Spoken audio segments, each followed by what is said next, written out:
So I'm told that I'm going to be on this Dr. Drew show on CNN Headline News. And I ask who's going to be on the panel, because I always ask when I go into hostile territory, and CNN certainly qualifies for that. And they tell me there will be 6 other panelists. And I say, okay, fine. You know, that's fine with me. 1 on 6 makes it almost fair for them. So that's okay. We can do that. And I look at the list on the panel, and I look up everybody's bio, and they're all media figures. And one person happens to be a transgender woman, a man who transitioned over to being a female, if such a thing made any sort of sense. And and they put 3 chairs kind of off stage, facing the stage. And in those chairs, they put a black dude and this transgender woman and me. And they seat the 2 of us next to each other, the transgender woman and me, Zuitor and me. And, of course, I knew immediately that they're trying to spark something to happen by seating us next to each other. But that is not my interest. When I go on these shows, all I want to do is say my piece. I really have no interest in doing anything other than saying my piece. And as anybody who has ever seen me on TV understands, my typical goal when I'm talking with folks on the left is to have a calm and rational discussion, which almost never happens because the left is patently incapable of calm and rational discussion, as was eminently proved on the show last night, which was intensely wild. So the show begins, and they start with the Caitlyn Jenner issue. And Dr. Drew turns to me, and he asks me if Caitlyn Jenner deserved the award. And here's what I say. Man, does she deserve this award?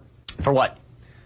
For courageously coming forward, for having been an athlete of great prowess, and now fighting a new battle. What exactly is the battle? I mean, self-definition is what you do, and my baby's doing it at 18 months old. I wasn't aware that you get a medal for it.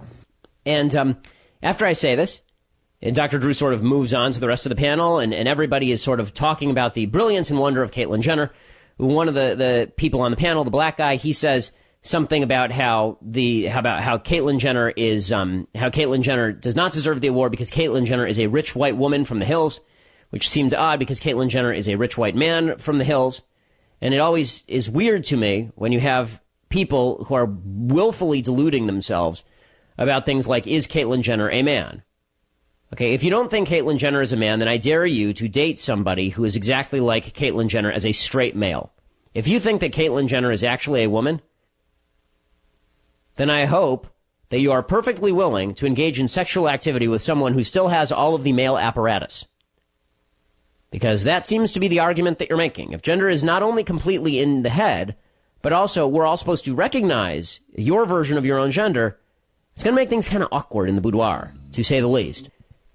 And all the time I'm sitting there thinking, this is a mental hospital. This is crazy. Caitlyn Jenner is a man. Caitlyn Jenner is genetically a man, biologically a man, has the genitals of a man, has the brain structures of a man. Caitlyn Jenner is a man. And we're all sitting here pretending Caitlyn Jenner is not a man. Why? Well, because it's politically correct to do so. So humoring the delusional is now not just politically correct, you will be punished if you do not. So all of this is going on. And finally, I break in. I say, why exactly are we mainstreaming delusion? And that's pretty much when everybody decides to go hyena. Being brave is being yourself. And being transgender is about the bravest thing you can do. Did she deserve the award? 65? Yes. Why are we mainstreaming delusion? It's not delusion. Why would you call it delusion? Because Caitlyn Jenner, I'll call him Caitlyn Jenner. No, because it's her. You're not being polite to the pronouns. Because disrespectful. Okay, hold on. Polite to the pronouns. I'll stop it there for 1 second. Polite to the pronouns. First of all, you can't be polite to words. Words are inanimate, gang. But this is the level of discourse that some of the panelists were engaged in. It's not polite to the pronouns. Okay, first of all, even if pronouns had feelings, I think that pronouns would probably want you to use their dictionary definition.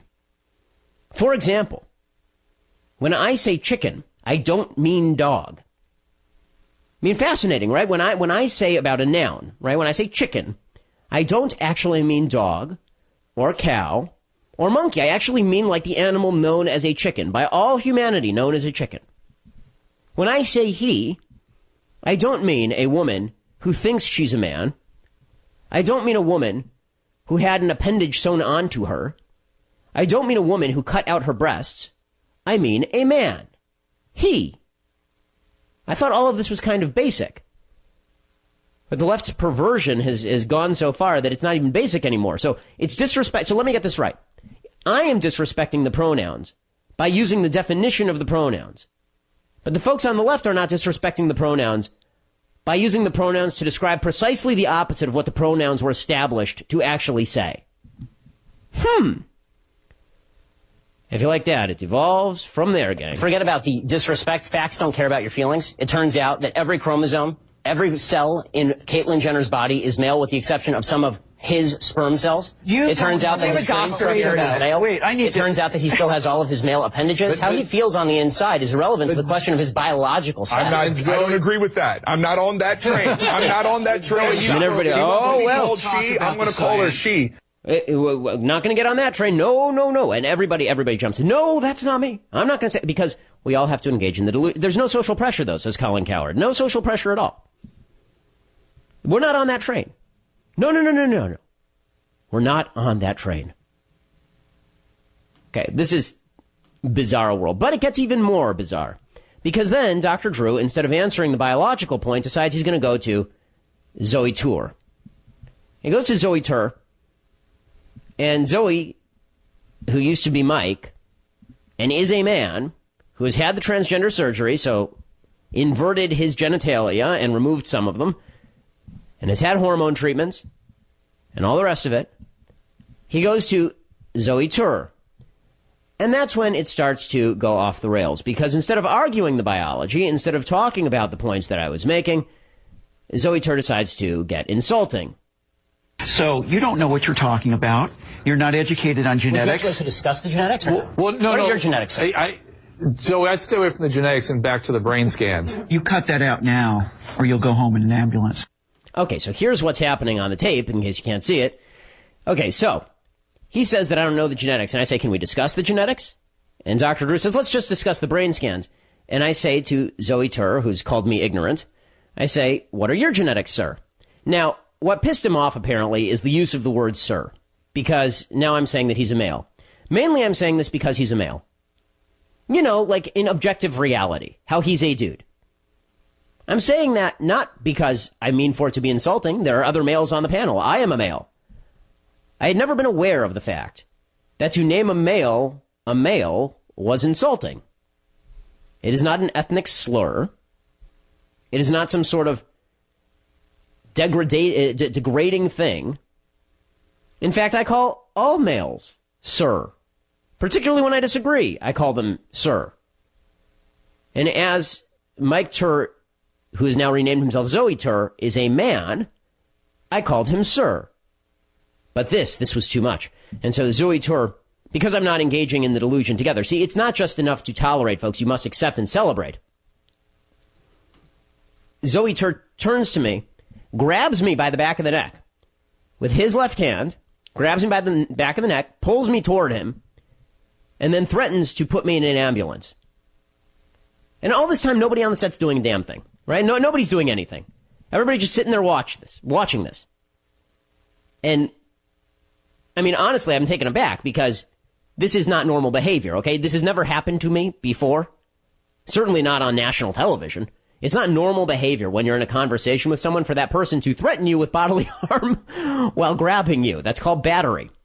And in this case, it's likely assault and battery, since he was also threatening further bodily harm. And as I'll explain, that wasn't the only threat of the evening from Zoe Tur, nor was it the only threat of the next 24 hours from Zoe Tur. Clearly a mentally stable woman. By the way, this is how all women react. When women are deeply upset about something, I have 3 younger sisters. I have a wife, I have a mother, I have a daughter.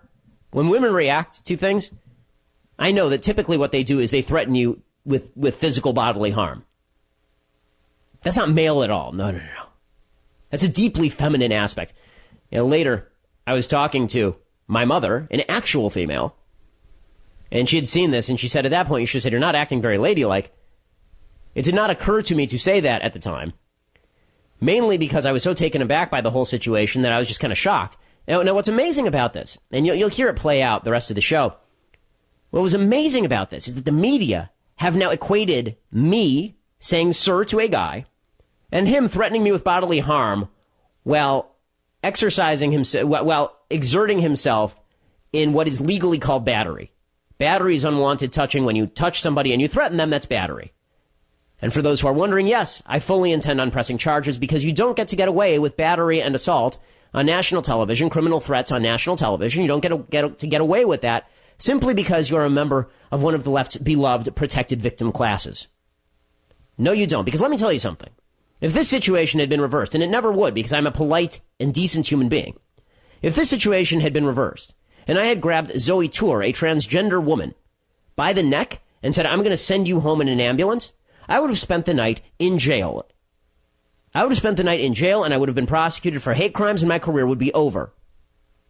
But Zoe Tour, no. The entire leftist media has come out to Zoe Tour's defense, saying that, after all, I had it coming because I used the word sir. Amazing. And it just goes downhill from here. You'll hear me respond and then you'll hear the entire panel jump in, not to say that it's wrong to threaten guests on a national television show with bodily harm, but to say that I had it coming, of course. Because after all, I hadn't respected Zoe Tour's truth. You know, as opposed to the actual truth, like the biological facts, the facts of life. I had not respected Zoe Tour's truth. And thus, I had to be castigated. And thus, if I were treated with bodily physical harm, that would have been totally fine, totally acceptable, and totally okay.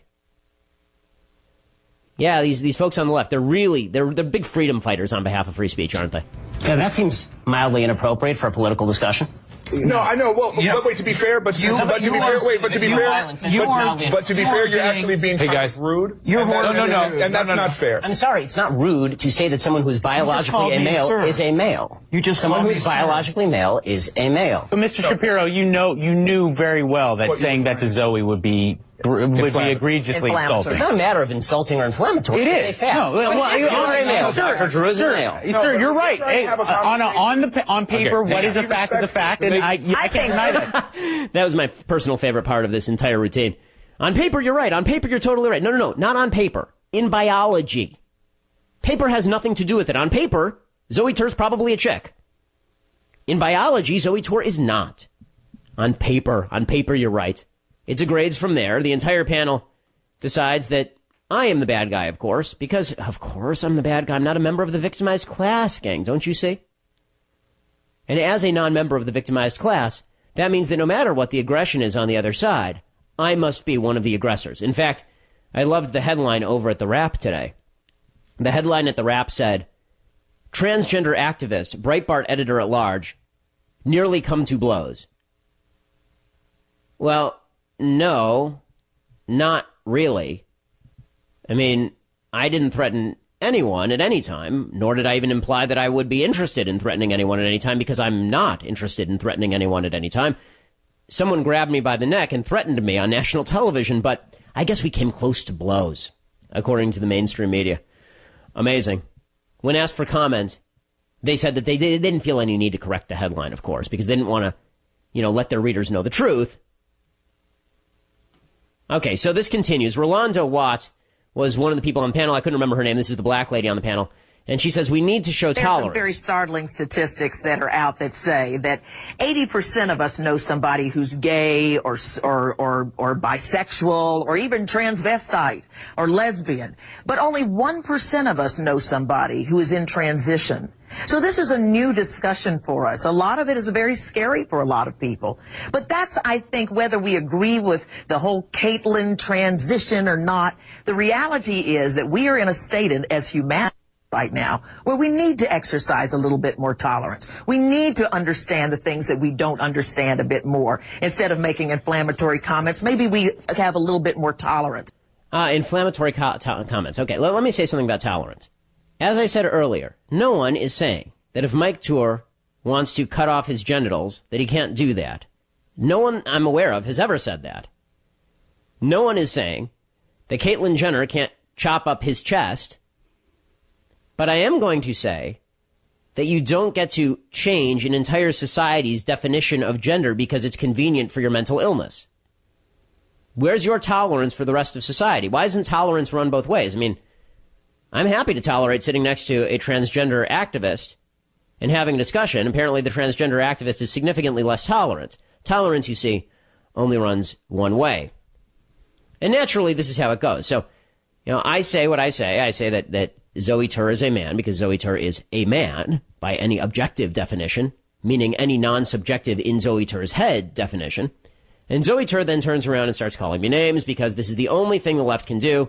As I say in my book, Bullies, this is the only tactic the left has. You're uncaring, you're cruel, you're unkind, you're full of hate, you're mean, blah, blah, blah, blah, blah, blah, blah, because you have no arguments. And also because you actually don't have compassion for other people. All you care about is making yourself feel good. All you truly care about is that unearned sense of moral superiority that comes along with pretending that everybody else is a hater gang. So here's Zoe Tur going after me. And again, the media portrays this as an act of defense against my brutal aggression in calling a man sir. You have to deal with people like this, the hatred, the people that, that come out against you and say, I'm calling you delusional. It wasn't because it's hate. Yeah, that's hatred. Okay. Okay, and Dr. Drew jumping in, you call him delusional, that's hatred. No, it isn't. It's not hatred. As I've said on the program before, I have mentally ill relatives. I don't hate them. I love them. They were delusional when they were mentally ill. They know that. And you don't pretend delusion doesn't exist. Honest to God, if this were the case, if labeling somebody delusional meant you hated them, every doctor on planet Earth is a hater because virtually every doctor has had to deal with a delusional patient and inform the delusional patient that the patient is delusional. Virtually every psychiatrist has to do this. Do doctors hate their patients, or are they trying to help them by not engaging in a delusion? I'm not sure where Dr. Drew went to medical school, but it seems to me that probably sometime in his practice he had to inform somebody that what they were experiencing was not real. That perhaps they ought to be on psychiatric drugs, for example, because they were experiencing delusions. Did he hate them? Did he hate them?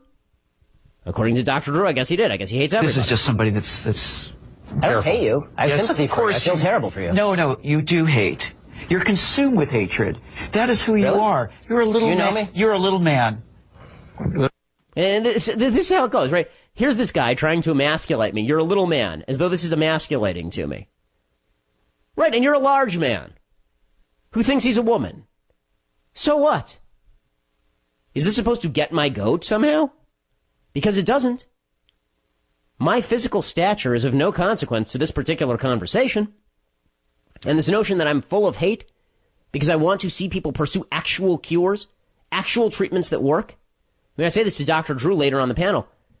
This entire conversation has shut down any possibility of trying to find actual solutions for people who suffer from gender identity disorder, which is a much better label than gender dysphoria, which means nothing. Gender dysphoria is a politically correct nonsense label from the DSM-5. Gender identity disorder, which is what this was called up until 2013, is a significantly more appropriate label for what we're talking about here because it is a gender identity disorder.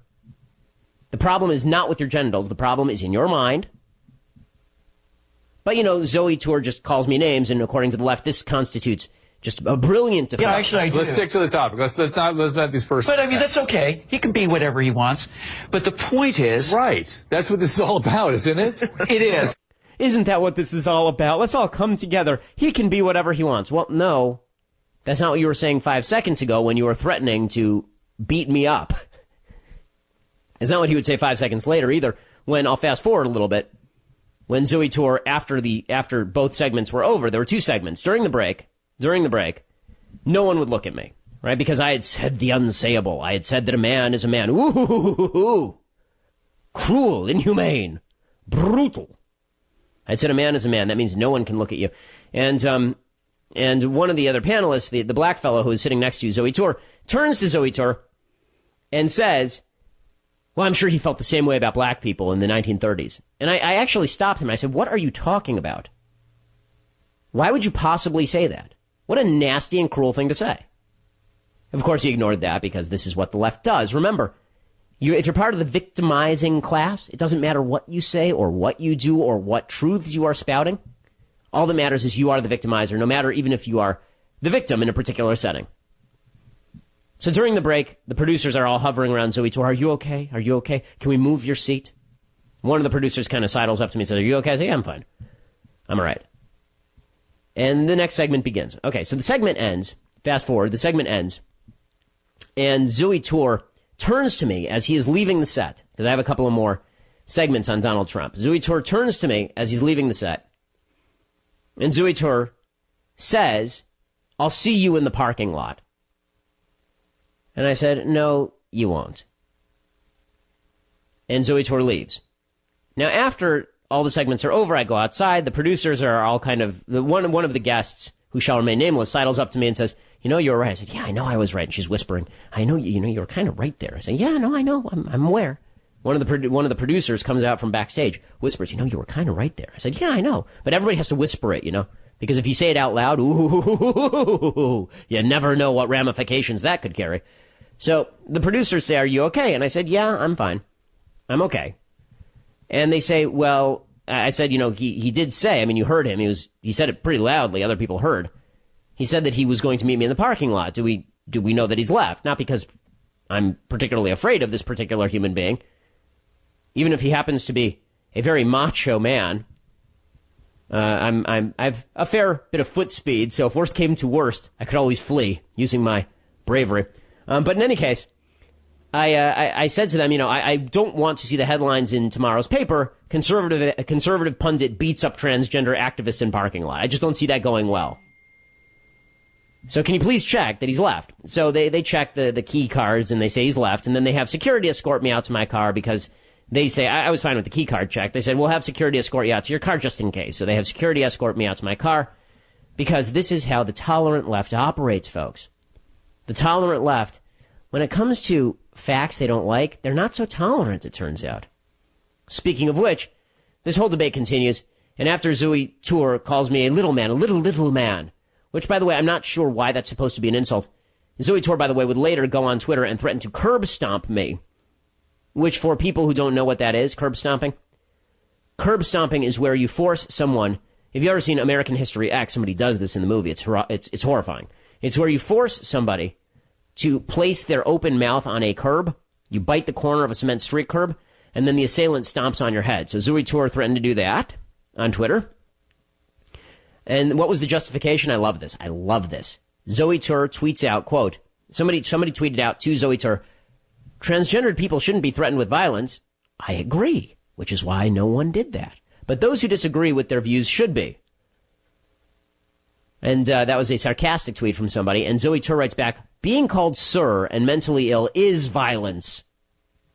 So you see, if you're called sir, that is the equivalent of grabbing somebody by the neck, threatening to put them in an ambulance, and then later on Twitter threatening to curb stomp them. These are all equivalent. And the media buys into this. The media love it. The media, it's all the same. They're both bad. Moral equivalent. Cycle of violence. You see, folks, if you refuse to buy into the delusion, what you really deserve is to be physically pummeled. Zooey Tour finishes up his little routine. It is. But there's ramifications for hate speech. But the point is that... ramifications? Let me finish. Go ahead, finish, sorry. Little boy. Zoe. Okay. Zoe. So, I'm sorry. Civil. It's all, everybody. Come on. Let's keep the conversation civil. Everybody? What is this everybody routine? And suddenly the emotions kick in, and Samantha Shacker, who is one of the people who is on the regular Dr. Drew panel, she jumps in and goes immediately insane. It sounds like this. And at the end of the day, can you look at the fact that more than 50% of transgender youth attempt suicide because of discrimination, because of shame? Does that try to alter the way that how you should project your thoughts? What if they're watching right now? What if there's a teen out watching right now that is struggling with who they are, living their truth? Let's talk about some of the biological facts for 1 second. No, I want you to answer me. What would you say to a teen right now that really believes 100%? Allow me to answer your question. I'm full of emotion right now because people die. I've noticed. Clearly, it doesn't bother you because you're sitting there stone-faced and cold-hearted. Of course it bothers me when people commit suicide, which is one of the reasons I don't believe that transgender surgery is the solution, considering that the suicide rate after transgender surgery is precisely the same as the suicide rate before transgender Yeah, because then surgery. technically they're not passing, and then they're open for more discrimination. Okay, the transgender suicide rate is approximately 0.8 in every 100. The only comparable suicide rate in human history of which I am aware is Jews living under Austrian and German rule during World War II. To liken the treatment of transgenders in the United States or the Western world to Jews living under Nazi... No, I'm actually comparing apples to apples in terms of the suicide rate. But logic did not triumph, folks. The argument that I'm making there is incredibly simple, right? The argument that I'm making there is you say society causes transgender suicide rates to be that high. First of all, it's not 50%. It's 0.8 in every 100 transgenders try to commit suicide on an annual basis over the course of life. Supposedly 41% of transgender people will attempt suicide at some point. The left says this is all because people are mean and say he instead of she. So if Zoe Tour goes home tonight and kills himself, then that would be my fault for saying, sir, that would have nothing to do with the mental illness that caused Zoe Tour to cut off his own genitalia. Astonishing. And so the point that I'm making is, well, if you're going to blame it on society, if you're going to suggest that society is responsible for all of this, then wouldn't you also have to suggest that the societal treatment of transgenders is the same as the Nazi treatment of Jews, because that's the only comparable suicide rate in human history. Slaves in America in the 1840s didn't have this kind of suicide rate. So are you really claiming that transgenders are treated worse by society than slaves were? Or just about the same as Jews were in Nazi Germany after the beginning of World War II? Is that what you're claiming? Because in order to say that transgender folks are completely normal, mentally speaking, there's no mental illness whatsoever, and their mental illness has nothing to do with their suicide rate, you have to blame it on society. And the only times in human history that we have seen a society cause high suicide rates is when the treatment is as bad as the Nazis toward the Jews. So, really? But logic, again, would not triumph because, of course, truth is hating now. Facts are hating.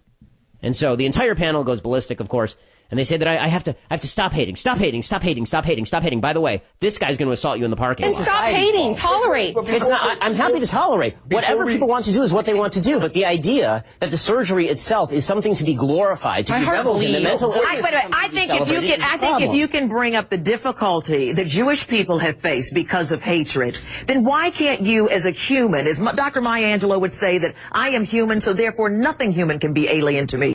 Oh, you mean Maya Angelou, the same lady who said that she hoped that there would be white kids shot by cops? That Maya Angelou? Why can't you take that position and understand based upon your history? I don't hate anybody who has a mental illness and is trying to figure out how to fix that. There might have been people who said... I'm not going to liken the treatments of Jews under Nazis. No, I think anytime a life is in trouble, we're all in trouble. We're all in trouble. The reason I brought that up is as a comparison of the treatments of the two and saying that the suicide rate is similar. So therefore, if the circumstances of the two are different... And the circumstances may not be different. If you have bullying, if you have murders, there is a genocide on transgender children right now. You got to I think we are missing. I think we are going so far afield. Oh, because it's far afield. Because logic, gang, that's far afield. Apparently, there's a transgender genocide. We haven't heard of it, folks. But the gas chambers are there. The government's grabbing all those transgender kids and shoving them into crematoria. You've been missing it. You've been missing the big story. Thank God some of these panelists are there to inform us of all this. Finally, Dr. Drew tries to bring it all together by, of course, siding with the rest of the panel, because that's what they do on CNN. And even Dr. Drew then proceeds to get the entire medical point wrong. A doctor. What's the goal of treatment, then? The goal of treatment would be to cure whatever... Can't cure it. It's not curable. Okay. Lots of illnesses are not curable. This one has to not be curable. What's alcoholism? Alcoholism, for instance. Okay, so let's compare it to alcoholism. Does anyone say that alcoholics are doing fine and they should just continue to imbibe? Does anyone say that? I was unaware that the solution to alcoholism was keep drinking heavily. I was always under the impression that the first solution to alcoholism was to admit you have a problem.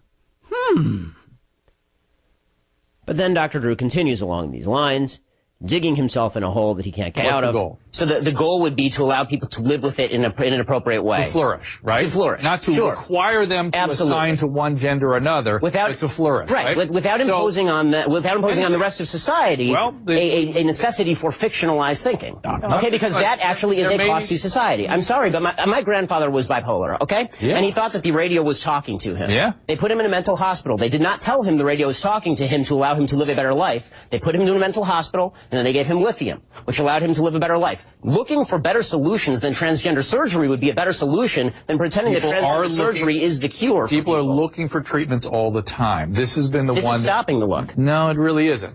Yeah, it absolutely is. Yes, it absolutely is.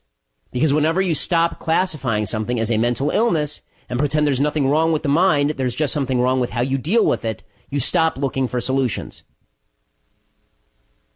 You tell me, who else is looking for solutions on the transgender thing? Because if you even say that this is because here's the thing, in order to look for a solution, you have to admit there's a problem. And we're no longer allowed to admit there's a problem. If a man identifies as a woman, the idea is we're all supposed to just go, oh, okay. Well then, I guess everything's fine.